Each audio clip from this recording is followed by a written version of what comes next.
Midea TV, spilling the tea, setting the trends. Welcoming you for this press statement, and maybe also just to thank you, by the way, for coming to support me in this press statement. So I'll start by just reading, and then maybe if there'll be questions, then you'll be able to ask me. Now, declaration of intent to vie for presidency of the Republic of Kenya come 2027.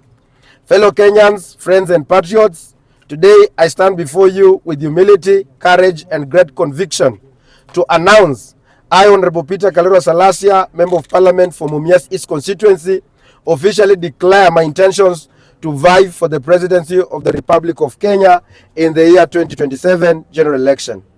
This moment is not about me, it is about you, the ordinary Kenyan, the civil servant whose payslip is shrinking under punitive taxes, the farmer struggling to afford fertilizer, the mother choosing between medicine and food, the young graduate sending CVs that never get answers, the Gen Z youth dreaming for a better, cleaner, fairer government. It is about Kenya, a country full of potential, yet held back by broken system, corruption, inequality, and disconnection between leaders and citizens. We cannot continue this way. It is time for a new generation of leadership, honesty, visionary, and bold. My agenda, the 5 pillars of the new Kenya: economic freedom. That one will include lowering taxes, growing incomes. The burden of the Kenyan worker is unbearable. We must ease it. As the president, I will review and reduce pay, NHIF, and NSSF reduction to protect your hard-earned salary. I will expand the tax base through job creation, not overtaxing the few who are employed. Our economic policy will shift from taxation to production and innovation. We must grow the cake before we slice it. No Kenyan should feel punished for working hard. Number 2, universal health care through people-centered SHA. The Social Health Authority SHA must not be another burden. It must be a bridge to better health care. I will restructure SHA to align with the real medical needs of Kenyans, not bureaucratic interests. Every Kenyan will access affordable, dignified, and efficient health care, whether in Turkana, Kibra, or Mumias. We shall audit and clean up the NHIF legacy mess and guarantee the transparency in the healthcare funds. Health is not a luxury, it is a right. Number 3, ending corruption. Sealing every leak in government. Corruption is theft from the poor. I will treat it as economic sabotage. Every procurement will go through a transparent, digital, trackable system. I will empower independent anti-corruption agencies, and no scared cows will be spared. Stable public money will be recovered. Those who loot must be held accountable publicly, swiftly, and justly. We cannot industrialize a corrupt country. We cannot feed a nation bleeding from graft. Number 4, education, jobs, and dignity for our youth. Education must prepare young people not just to pass exam, but to thrive in a modern economy. We will strengthen TVETs, invest in digital literacy, and equip schools with modern tools. I will implement a national youth employment guarantee program in agriculture, ICT, and public works. Internships and graduate trainee scheme will be mandatory across government departments and industry. No degree should gather dust. No young dream should die due to hopelessness. Number 5, a new deal for Gen Z governance through freedom and the rule of law. Gen Z is not just the future, they are now. I will form the first ever Gen Z Presidential Advisory Council to embed their voices in every national decision. Freedom of expression, digital rights, and civic space will be protected. Police brutality will end under my watch. The judiciary will be respected. Laws will be applied fairly, regardless of status, tribe, or region. Let Kenya be the place where every youth believes their country works for them, not against them. Fellow Kenyans, I will contest the 2027 election under a new political movement one that reflects the dreams of a fair, inclusive, forward-looking Kenya. This movement's name and leadership will be unveiled in due course, and it will not be built on the tribal alliance or money power, but on the people power. I invite all Kenyans, especially the youth, the workers, the farmers, the mothers, and the dreamers to work with me. Together, let us make 2027 the year of Kenya's rebirth. Let us turn frustration into hope, despair into opportunity, and anger into action. The time for true transformation is now. God bless Kenya. God bless you. God bless Kenya. Honorable Peter Kero Salasya, Member of Parliament, Mias East Constituency, 2027 presidential candidate. Thank you so much. Mahesh, thank you for that. And first of all the best for the new journey that you've started. We'd like to know, you've never mentioned this, that maybe you wanna vie for presidential seat. Umekuwa ukisema kwa utarudi tu kama MP. But we want to know what pushed you to, of course umesha tusomea manifesto hapa. Kitu kikubwa kabisa kimefanya ukaamua now let me vie for 2027 presidential seat. First of all, because we are not seeing the issues that the Gen Z or the young generation, because first of all, you know that the future of a nation belongs to the young people. And the young people of this country, they are worried about their future, because they are worried about the 30 years from now, 40 years from now, because the systems are not working, and the people who are occupying the system, they are not of goodwill or not working with utmost good faith in order to ensure that, because you remember that in the Kibaki leadership, there was 2030 vision 2030. But we are not seeing the leadership that is looking hard there. But we are looking at people who are self-centered and looking at the people who want, because everybody is saying that Ruto must go. Then who should replace Ruto if it's not Peter Salasya? Because the Kenyans want, or the young people want, a leader who is transparent, who wants his honesty, and who is ready to abide by the rule of law. And that is why I've been looking at the people who want to replace him. And then I say that they are not working. Remember, Peter Salasya has been just like a week or 2 weeks ago, I've been able to traverse the entire Western Kenya. We are now going for another tour of Nyamira, of Kisii, of Nyanza, coastal region, the northeastern, the eastern, and then the Mount Kenya, and then the Rift Valley.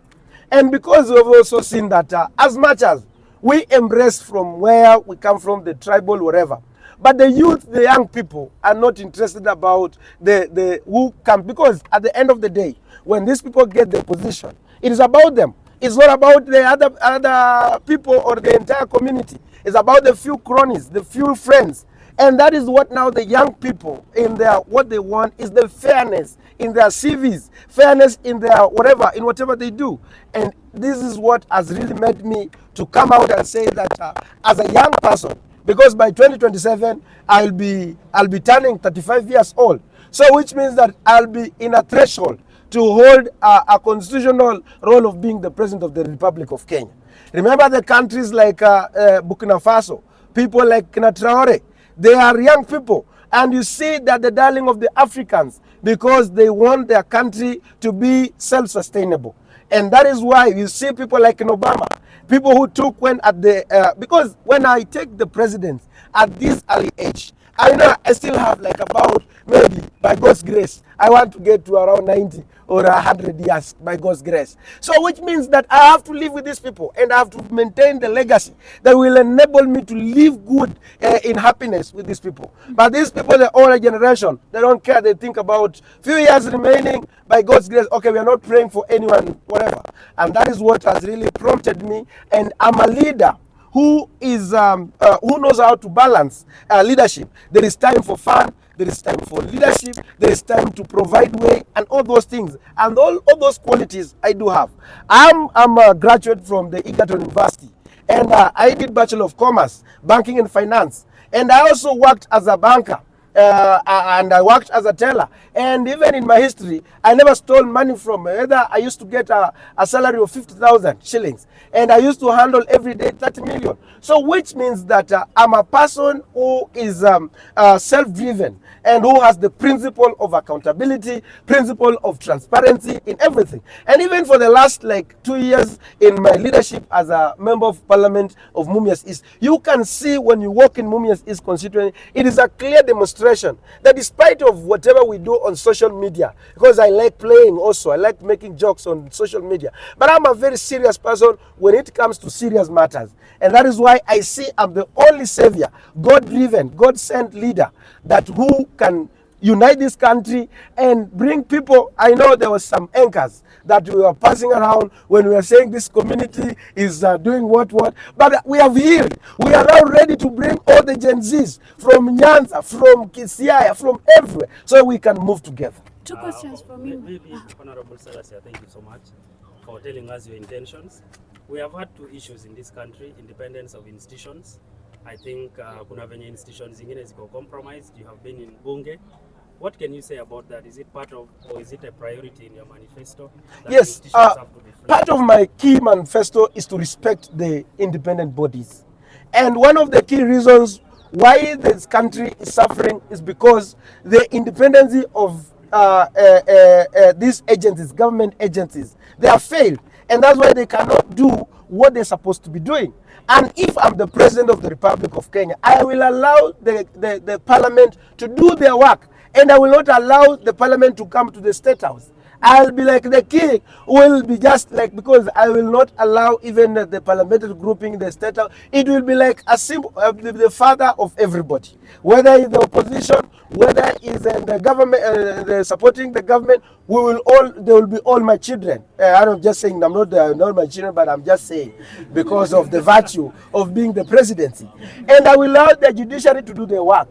And it will make my work easy. If I allow judiciary to work, I allow the parliament to work, I allow the Senate to work, I allow the public prosecution to work, I allow all the DCI to do their work, I allow everything to do, I will be enjoying my leadership when I sleep, because I know every institution is doing what they're supposed to be doing. Finally, there has been an issue of debts. Yes. As it stands, we're on about 11 trillion in debts as a country. What is your focus? How are you going to focus on that? And precisely, maybe hii imekuwa a policy issue that people are supposed to sit down, discuss before they borrow. But as it stands, it looks like it is dominated in a way that somebody can just wake up, take a loan, recommend a loan has to be taken. How are you going to handle that when you take power as a president? As a president, like this problem that we are having today was done like in the last government, when they passed a legislation that a government can go ahead and borrow the money even without consulting the National Assembly, and up to a certain level. And this is what has made this country to overborrow. You remember when they came, when His Excellency the President came in, he said that he wants this country to be self-sustainable, whereby we are not going to borrow. We want this country to be like Mali, that it has been able to pay all its debts and has no any debt, because this is something, because you remember, during the Moise era, Moi never used to borrow the money from outside. And that's why you find like, despite the fact that the economy was not doing, reaching to everybody, but you find like the shilling was very strong, and then the manufacturing was everywhere in this country. So from where I sit in that point of the debts, I will also do the inquiry on the debts that were committed by the previous governments that has existed before. Because we want to know, like, for example, the Eurobond, where did it go? And we have so many issues. Because you remember, like, in the previous, when we were talking about last time, the people who involved in the, like, for example, the Eurobond, there are people who are employed in the Treasury, advisory, and those are some of the things that shows that we are not serious about the people who committed the atrocity, and that's the same people that we are also bringing back and messing up this country. So we will have to review the deaths of this country and bring back the motion that Honorable Mtata had, so that we can also be able to scrutinize and get to know all the monies that came into this country. Did they do what they were intended to do as a president of this Republic of Kenya? Two questions, Mheshimiwa. Yes. Kidogo tu.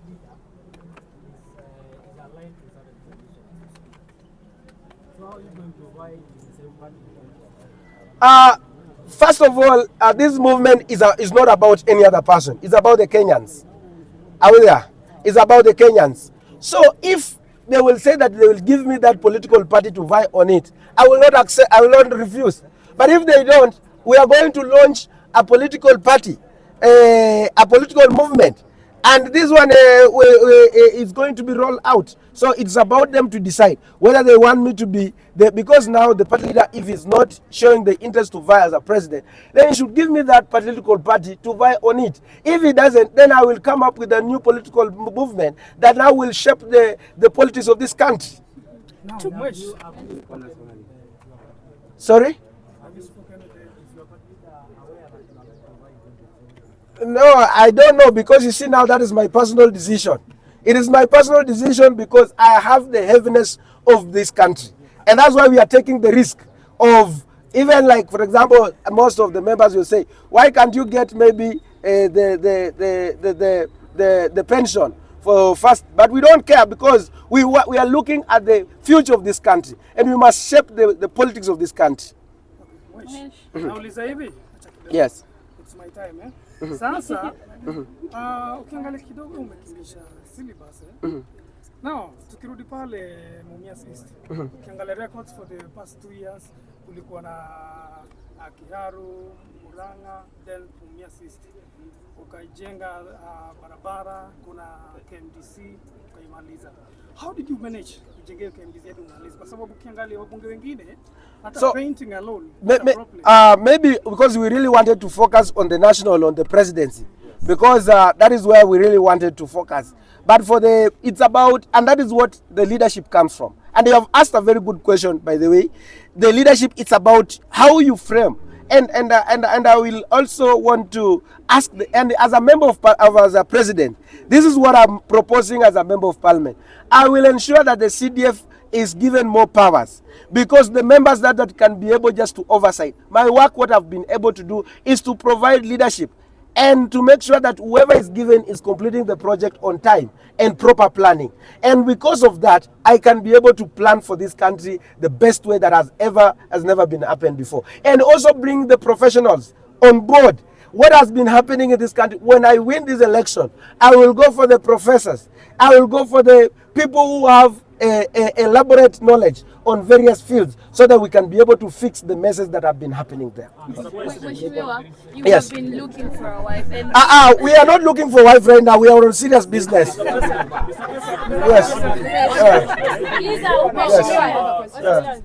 Yes. And justice delayed is justice denied, right? There are so many Gen Zs who lost their lives last year, and we saw from the BBC documentary that was released yesterday, right? Are you going to go after the killer cops and bring everyone to justice? Because our hearts are still aching, and we need someone who can take action. We've just been seeing the president going around and nothing is done. What are you going to do about that? First of all, I know every time the life is sacred, and as a leader, as a national leader who has been anointed, you must have a principle that the life is sacred, and you must respect the life, because it's godly given and it's godly. And so as a leader, if I take over, we must also get to inquire, the commission of inquiry, to know who are these perpetrators and whatever. We know, yes, you have to protect the property, but was it just justifiable that you can kill?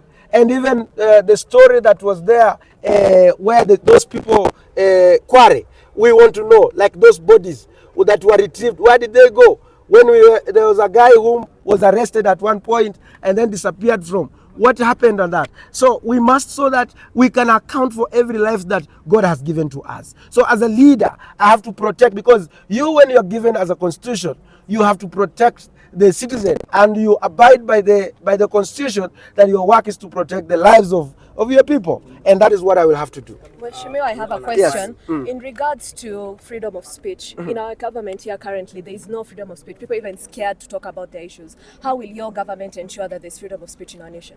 First of all, if you allow the people to speak, it also makes you to know where the problem is. You must allow the people, as a president, allow the people to speak. Like, for example, when I do maybe on social media, there are those who will insult you, there are those who will put up a very good point. So as a person, as a leader, we must allow the freedom of expression under my leadership.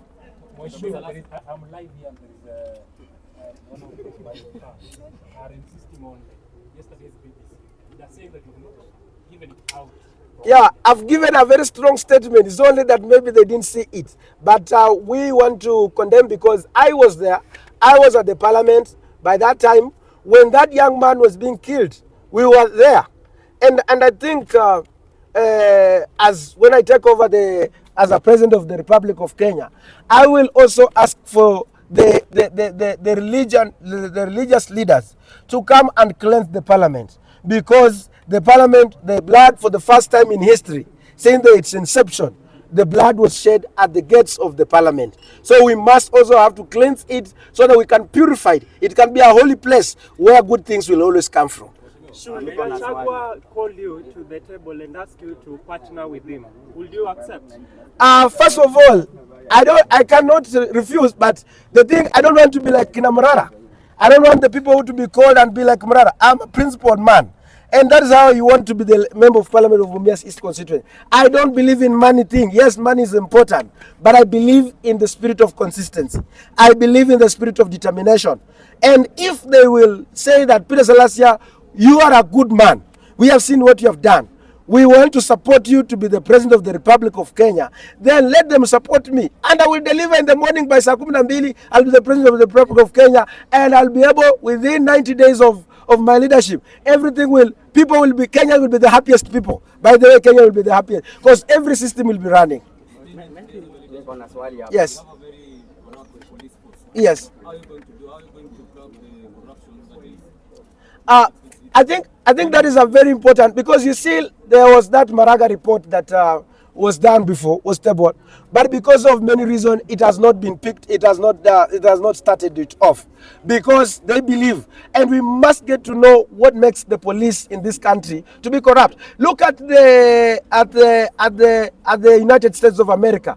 The police have been given the mandate even to vote and even to endorse the leadership. So we must also allow the police people also to contribute in the leadership of this country. So I will bring the freedom in the police, and so that they can also be talked and be able to free to talk about the issues. Honorable Moeshi Amusho Labda, from the perspective of a resident in Mumias East, you have done so much, and probably they expect you in your second term to do again what they really expect of you. Now that you are leaving them and you're going for the top seat, somehow they are skeptical and saying, okay, if you don't take this seat, where will you be? What will be the fallback position? First of all, what we are doing is that we are going around this country. I'm going around and talking to the young people, to the mothers, to the dreamers, every person who is dreaming for a better Kenya. If they will accept me to go, I will say yes. If they will say, wait, then I will say, okay, let me go back, but I'm the best choice for this country. Does that mean you have not spoken to the ground? No, the ground is okay. The ground, because I've told them that the oil has already been poured on me from the clouds, from the heavens. So they have allowed, they say that, go ahead. But if they bring whatever they see that you are not, then come back to us. But I have faith in that we are going to pick this thing very early. Honorable, niko na swali hapa. Yes. Na mimi najiuliza hivi, sababu wewe ni MP. Do you feel that Kenya tuko na deni ya China kweli? Mimi hiyo swali nimeishi kuiuliza mimi kwangu kwa moyo wangu. Sababu nikiangalia hakuna vile venye naweza kuwa na deni yako, alafu tena bado sijamaliza kulipa deni yako, alafu tena narudi na kukopa. Na tunaonanga huko China unapata tulikuwa na ile deni yenye ilikuwa imeachwa na the previous president. Alafu tena unapata William Ruto. Midea TV, spilling the tea, setting the trends.